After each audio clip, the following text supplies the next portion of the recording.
everybody! Welcome to my vlog! So hindi ko alam kung magandang umaga, magandang hapon. Whatever time it is sa inyong mga bahay ngayon, I'm actually going to give you something different for today because a lot of people have asked me about my fitness journey and I kind of like had a vlog about that naman na. And you can watch it if you want to. But today, it's something different because I'll be sharing with you many things. History ko with my coaches. Also, how I stumbled upon holistic fitness. And also, at the same time, may pabaon ako kung paano ba kayo pwedeng mag-jumpstart ng sarili nyong fitness journey. And so, I'm going to invite with me today, diba? Medyo kakaiba, ang mga sikreto sa pagbabago ng aking katauhan when it comes to pagiging fit.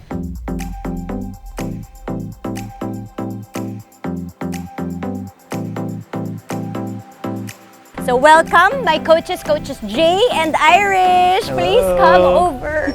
Hi! Ayan, okay. Itong dalawang to, mag-asawa. Say hello to everybody. Hello. Hi everyone! Sila po ang bumali ng katauhan ko.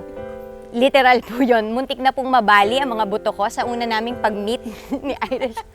No, but seriously, they have helped me and my husband a lot. So in effect, also have helped the entire family because now the effect is like I'm a better mom in the sense na I have more energy for my kids. So yun naman ang isa sa mga pinaka parang top reason ko kung bakit ako nag-workout. Hindi dahil para syempre maganda na rin, paganda ng katawan, pumayat, maging malakas, pero more than anything else, it's the overall quality of life. So today, I'm gonna be interview, hindi naman, talking.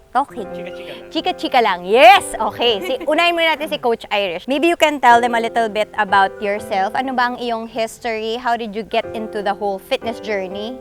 Alright, hello, I'm Coach Irish Planes Futalan.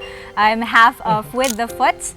I first started my fitness journey since I was 8 years old actually. I got into gymnastics at a young age and then on to cheerleading up until college.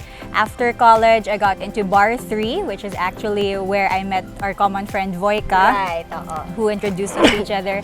After Bar 3, I got into the national team where I met my husband naman, Coach Jay, through the gymnastics team. Yeah. He was my strength and conditioning. Yun.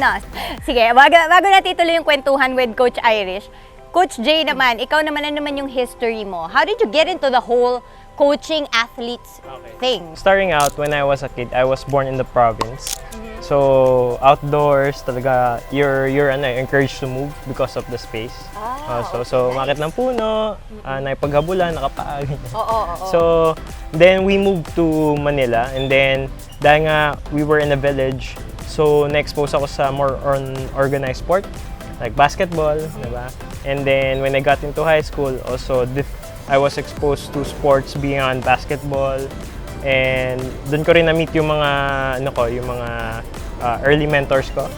And then that encouraged me to go into sports science as a degree in college. And also in college, I tried out for the track and field team. That also led me to parang help out my fellow athletes in college. Na parang in terms of running, I taught them how to run. And then doon na-develop yung yung desire ko to coach. Wow, okay. Kasi magkaiba talaga yun na ikaw gusto mong gawin, tapos gusto mo rin na mag-coach o magturo ng iba. So I guess that's your gift. Meron ba tayong mga kilalang, ako may kilala ko, na mga na-coach mo na like probably mga nanonood ng vlog ko will know also. Si Heidelin Diaz. So I coach Heidelin Diaz. Bukas, kita nyo na ako. Heidelin, ha? For the, yung several competitions niya bago siya parang naging talagang gold medalist. So, yung 2016 Olympics, I handled her training. And also in 2018. How is it coaching at? Kasi yan yung lagi ko sinasabi sa kanila magkaiba yung natutunan niya na ngayon. Magkaiba yung mag-coach ng katulad ko. Nanay lang. Tsaka coach ng mga athletes. How is it to coach, like you were an athlete also, like how is it to coach and to train? To be honest, yung coaching the general population and coaching elite athletes, to a certain level, they have similarities. For example, yung basic needs nyo in terms of health, pare-pareho yan. Yeah. So you cannot nice. train an elite athlete without the foundation of the basic health. Okay, so for example, you need your good cardiovascular endurance, yung strength mo, muscle endurance. You also have to have good body composition. Ano ibig sabihin ng body composition? Yun yung ratio ng taba tsaka ng muscles mo. May fractions pala dito. Yes. Tapos also yung flexibility mo. Yun, oo. Actually, yung medyo underrated talaga sa palagay ko, lalo na bago maging information age, ay yung flexibility and mobility. You can share a little bit about that. Kasi yun yung sa mga tao, hindi nila akalain na napaka-importante pala. Ang lagi lang nilang focus ay cardio or muscle building, ganun lang. Pero di nila nagigets yung kailangan pala ng mobility, flexibility. So yung flexibility, it's yung ability ng muscles mo to stretch. Okay, so while yung mobility is the ability of your joints to cover range of motion. So they work hand in hand. So if you have limitation in your flexibility, it could also affect your mobility. Okay, so I hope that you got our science class for today. But bago natin ituloy ito sa practical, because we're going to show you, they will share with us paano ba tayo pwede mag-jumpstart ng fitness journey. Gusto ko munang tanungin, paano nga ba yung first meeting natin? Para ma-share naman natin, ma-encourage naman yung mga nanonood ng vlog ko. Kasi when they see me now, it's like, wow, lakas niyo po, Miss Rica. Hindi ako malakas. Nung na-meet nila ako, talagang gusto ko na sumuko first day pa lang. So the way we approached Carla's training before was how we approached or our coaches approached it before as well. Na ano talaga, like do it now or never, ganyan. It's more on the athlete's mentality. Yun yung default namin, basically. Yeah, and I think you've adjusted na rin talaga along the way kasi yung una namin talagang meeting, sinistretch niya ako. Tapos yung pag-stretch niya sa akin, talagang totoong na-stretch. Pang gymnast. Parang tinatapakan, parang meron tayong stretching na nasa floor frog ba yun? Oo. Tapos, syempre, hindi niya nakikita na parang yung tamang form. So, tinapakan niya talaga. Sabi niya, hindi ka pwedeng umalis dyan. Tinapakan niya lang ako. Tapos parang ako, totoo ba to? Tapos, Hold 1 minute. Oo, hold, ganyan. Tapos pag tinitingnan ko yung asawa ko, which was under Jay naman, parang mas gentle si Jay. Sabi ko na, parang naloko ako dito. Parang andaya nito, unfair. But yeah, I think the nice thing also about us is like there was a journey for me and there's also a journey for them as coaches. And I think it's like a magandang ano ba yung exchange na natututunan din nila talaga kung paano mag-coach ng mga common na tao. Katulad natin, di ba? Hindi naman po tayo sasali sa mga SEA Games.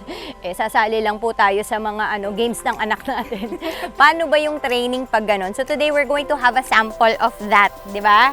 Okay. Bibigay natin sa kanila kung paano nga ba yung mga parang things that you can do on your own. And wala tayong equipment, right? Yeah. No equipment workout. We're going to do that today. Actually, yung equipment natin is just basically what you can have, what you have around. Already at home. So parang ibig sabihin nito, wala kang excuse na dahil wala kang dumbbells tsaka barbells, hindi ka na makapag-workout. Meron talaga akong workout sa kanila na yung hawak ko, suka. Suka ba yun? oil. Or oil? Ay, di oil pala. O mantika. Kasi Sabi one liter is 1 wala kilo. kasi akong sabi niya, wala ka bang 1 liter dyan? Uminom ng mantika. Okay ba to? So, nagmamantika naman ako doon. Guys, ganun lang ako nagsimula. Bago ako nakabili ng adjustable dumbbells, ganun lang ako nagsimula.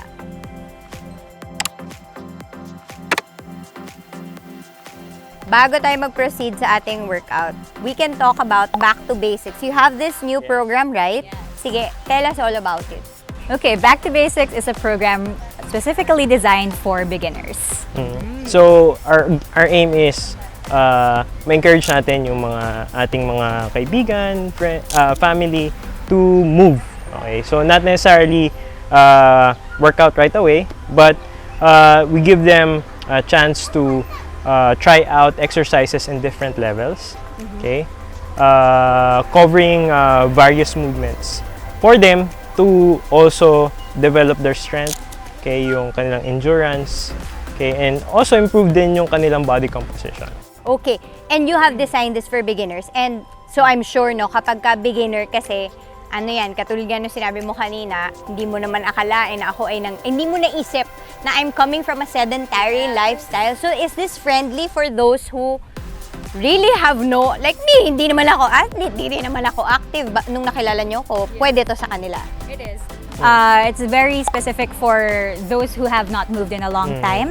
And what's great about the program is we also included habit trackers wherein they can incorporate weekly kung ano yung habits na gusto nila in the long run to help them stay fit.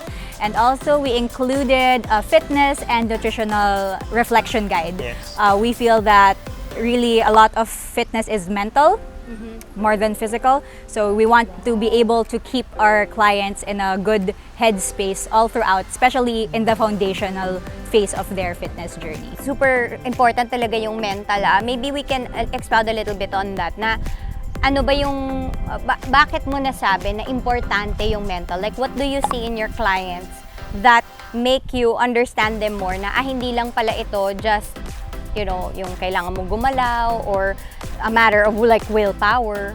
Okay. Because like unlike athletes like we were talking about before, normal people don't necessarily have a competition at the end that they're aiming walang for. goal na ganun, right? They're not really, it's not linear eh. So for people who are coming from a sedentary lifestyle, it might be harder for them to motivate themselves. So if they're not mentally capable to or mentally fit for physical activity, then it will be harder to encourage them to move more. Alam mo, ako personally, I can say that's true kasi I was telling her, and I think that's also part of why you understand your clients more, because I would tell them na it's not just a matter of me wanting to be strong, but it's really also everything else around me, emotionally, spiritually. Kamusta ba ako? Minsan talaga ang hirap gumalaw pag hindi okay yung mind mo, hindi okay yung puso mo, marami kang problema sa buhay, kahit na anong galaw mo, parang you just don't have the energy for life. And let me add to that, kasi like, especially we are in a pandemic, so a lot of people are working from home and hindi na nila ma-separate yung office and bahay, diba? So, and a lot of people experience mental stress, and mental stress is usually parang accommodated by stress eating also. So, Lahat, no? Magkakasama. yes. So, importante na you try to replace stress eating with exercise, because exercise gives you happy hormones, okay? And happy hormones actually give you the same satisfaction as eating food, especially yung sweets, okay, yung mga comfort food mo. Tama. And holistically, entire being, when you're working and your body is also what you call this, in a happy place, okay, you're more productive. I super like what you said kasi oo, may kinalaman yung mind mo tsaka yung heart mo, yung state niya, no, sa paggalaw mo. Pero also, pag gumalaw ka, matutulungan din niya yung mind and heart mo na makalabasan, which is kind of what happened to me. So it's really like all a timpla. Alam mo, I wouldn't say it's like completely equally balanced, but tinitimpla mo yung sarili mo. But right now, sige, bigyan natin sila ng example. Like how do I start if like I just don't feel like it? Okay, so for example, parang ano yan, check up ng, let's say, kotse or anything na mechanical. You want to see if you're able to move all your parts. Oh, Okay. assessment. Yes, assessment. So sige, bigyan natin sila ng example siguro mga, I don't know, maybe 3 tips or 3 exercises that they can do on their own, even without an assessment. Parang ano ang pwede nilang gawin araw-araw na makakapagpalakas ng katawan nila. Okay, so importante here is yung movement natin na shoulders. Okay, shoulders. So for the shoulders, you can perform your YTWL. Okay, so this alphabet shoulders are able to cover your shoulders range of motion. So a lot of us, we don't really move as much. Okay, kaya nga when we get older, ang isa sa mga primary concerns natin is frozen shoulder. Frozen shoulder is not necessarily nagiging frozen yung shoulder mo, but ang nangyayari sa'yo is because of the limited range of motion, parang sumisikip yung shoulder. Okay? So you have to really focus on the movement of your shoulders. Okay, sige. For example, Coach Irish will demonstrate yung letter Y. Okay? Ooh, Letter Y. Yan. Yes. So your hands are at 45-degree angle and then pointing up yung thumb. Okay, good. And then we can do your letter T. Thumbs facing to the side. Letter T, going back. So basically, ano lang, parang airplane wings lang. Point your thumbs up. Okay. And then you can do your W's. So W's is point up. going up. You're Pull. just going to form W's with your arms. Oh, YTWL. Ang galing. Okay. And then we're going to go for your L. So this one is the tricky part. Point your thumbs in. Point your Elbows thumbs out. in. Pull. Point your thumbs back. Make sure your elbows are shoulder levels. then And back then down. point your thumbs. Okay. Point Yeah. back. So kahit walang weight, you will feel the work in your shoulders. So importante, we're talking about shoulders, you're talking about also the shoulder blades, yung movement ng shoulder blades natin. That's important because ito is yung muscles here serve as your anchor for your shoulders. So, importante na when you work out, you also think about, okay, what muscles are you actually working out? Some people, they just work out, okay, but they don't know what they're doing. So, it should be intentional. You have to cover those things para masabi mo sa sarili mo na, wow, I'm really covering all grounds and I can consider myself as a healthy person. We also just covered the shoulders, but we're also doing full body. Oo. Doon gawin na natin yung full body. Okay, sige.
So if you want their Back to Basics program, you can look it up on With the Futs on Instagram, right? Okay, so you can get that, or you can get their remote training program. They can also have an assessment with you if they like, right? Kasi ako, I really highly recommend assessment kasi minsan hindi mo rin talaga alam because you're not trained. I mean, these are athletes, these are coaches. We're not. So we just have like a very vague idea of where we are in our fitness. And when somebody who has a trained eye sees how you move, mas nasasabi nila na, alam mo ang mas kailangan mong i-work on sa panahon na to ay ito. If you have a guide who can help you think about those things for yourself, then and you have the means for it, then go for it. Thank you guys, but before we go, gusto ko lang po sabihin na hindi po siya busog lang. Ang kaibigan ko po ay talagang buntis. And you might be wondering, no, is it safe for pregnant women to do this? So, pwede. Coach, pwede? Yes. It is really better actually for pregnant women to move. As long as you have a go signal from your health provider, then we highly encourage you to move as well. The stuff that we showed you kanina, napakadali lang po nung gawin na mag-isa. You don't even have to do it so hard. ang motto ko nga sa buhay bago ko maging accidental fitness influencer, sabi ko, magalaw lang po ng konti yung katawan ko, Lord. Tsaka po dumaloy lang po yung dugo. Kahit tumaychi-taychi na lang tayo, very slow, ganon. Yun lang talaga yung gusto ko kasi I didn't wanna grow old with like a very sedentary and lazy body. That was all I was after. And it got me to this point. So I always say, from strength to strength. So first dose of strength that you get from whatever exercise will bring you to the next, and to the next, and to the next. And when you look back, you're like, yay, I'm so happy I took that first step. Thank you so much to my coaches who have been with me since 2017. But guys, thank you so much. And if you want to learn more, they also have free exercises on their platform. So we'll just put it in the description box and also on the screen. Thank you for joining. I hope that we will all be fit together for 2022. Yay! Thank you guys. Bye-bye.